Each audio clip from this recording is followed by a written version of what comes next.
Nos sujets matinaux vous font réagir? Vous aimeriez compléter la nouvelle? Écrivez-nous à orange au pluriel @cubl1015.com.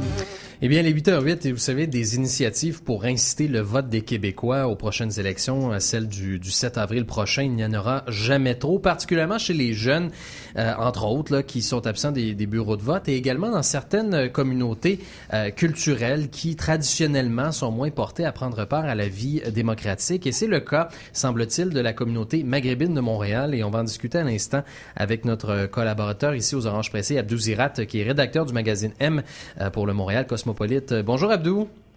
Bonjour Marc-André. Alors toi-même, tu tentes de mobiliser les troupes avec une initiative qui s'appelle Inch'Allah, je vote. C'est quoi exactement l'initiative?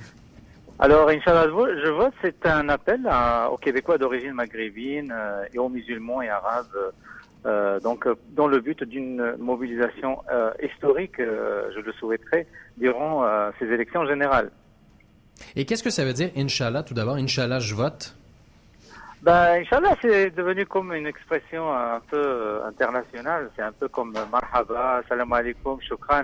En fait, ça a un sens genre si Dieu le veut, mais dans ce contexte-là, son sens unique, c'est go pour une participation massive à ces élections-là.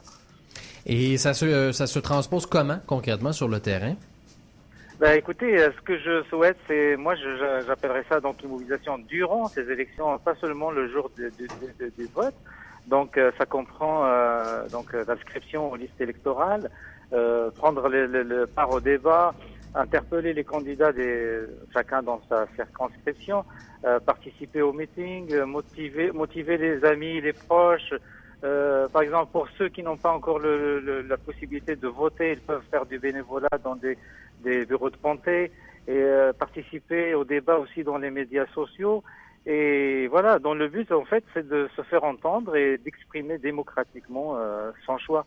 Et là, sur l'initiative, est-ce que tu prends toi-même une certaine position politique ou c'est vraiment libre, tu fais de la promotion de tous les partis? En tout cas, sur la page, j'essaye d'exposer un peu les programmes de chaque parti, de mettre les derniers sondages, des interventions, des caricatures aussi qui concernent tous les chefs de parti. En tout cas, j'essaie au maximum de ne pas influencer, mais je vous cache pas, Marc-André, donc la tendance au sein de la communauté maghrébine, elle est comme on le sait tous, la communauté est contre la charte.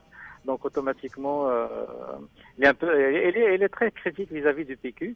Donc ça se transmet, ça transparaît surtout à travers les commentaires des gens sur la page. Mais moi, j'essaye de mon côté d'être le plus neutre possible parce que mon but, en fait, à travers l'initiative, c'est pas d'influencer le vote, mais d'encourager les gens à aller voter et à faire leur choix de leur propre chef, en fait. Mais justement, si on se sent interpellé, entre autres, avec cette charte des valeurs religieuses, pourquoi est-ce que on n'a pas tendance à prendre part à la vie démocratique? Écoutez, justement, moi, je pense que cette charte-là pourrait justement être la cause ou la raison pour laquelle la participation puisse être la plus forte possible, parce que il n'y a pas une personne au sein de la communauté qui n'a pas été touchée par tout ce débat houleux qui a eu lieu depuis 7 mois au moins. Et ça laisse personne indifférent, et c'est pour ça que je voulais vraiment que cette expérience-là soit au moins positive de ce côté-là, pour que les gens sachent que être en colère ou être frustré par ce qu'ils ont vécu ne sert à rien s'ils ne l'expriment pas via les urnes le 7 avril.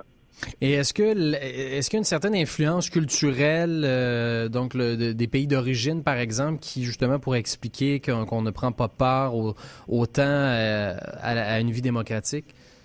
Oui, tout à fait, parce que dans les pays d'origine, c'est-à-dire la pratique politique n'est pas très. Il y a une certaine méfiance qui s'est installée durant les années envers la politique et la pratique politique. Et dans d'autres pays, il y a même une peur encore de s'exprimer librement à propos des enjeux politiques. Je vous donne comme exemple les élections algériennes qui auront lieu le 14 avril.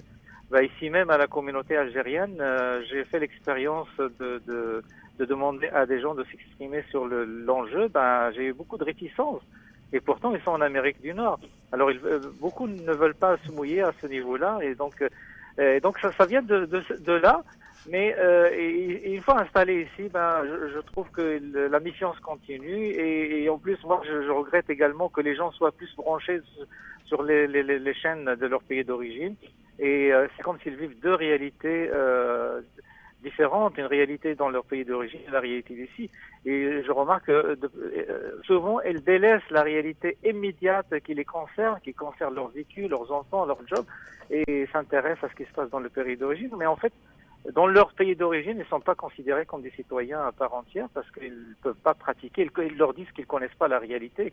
Ils sont très bien en Amérique du Nord. Alors pourquoi ils s'émancipent dans la politique des pays d'origine? Donc en fait, ils sont entre deux chaises et finalement, ils sont inefficaces sur les deux tableaux. Abdou Zeerat, si les gens veulent aller voir justement l'initiative Inch'Allah, on peut le faire à quel endroit exactement? C'est sur la page Facebook, il faut juste taper Inch'Allah je vote. Il y a deux choses qui apparaissent, c'est le film d'abord, le film Inch'Allah, et puis l'autre page. Voilà, donc il y a une page Facebook dessus. Sinon, sur ma page à moi, Abdou Zeerat, il y a toujours des liens. Je rappelle le lien souvent.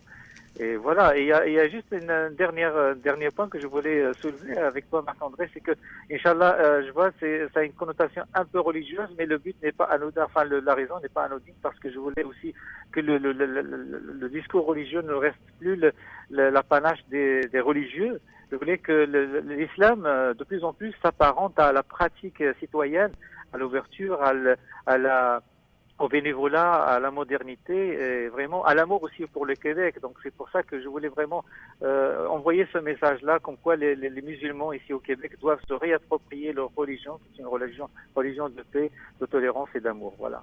Eh bien voilà, le message est passé. Merci beaucoup, Abdou Zeerat. Merci beaucoup. Bon matinée. Au revoir.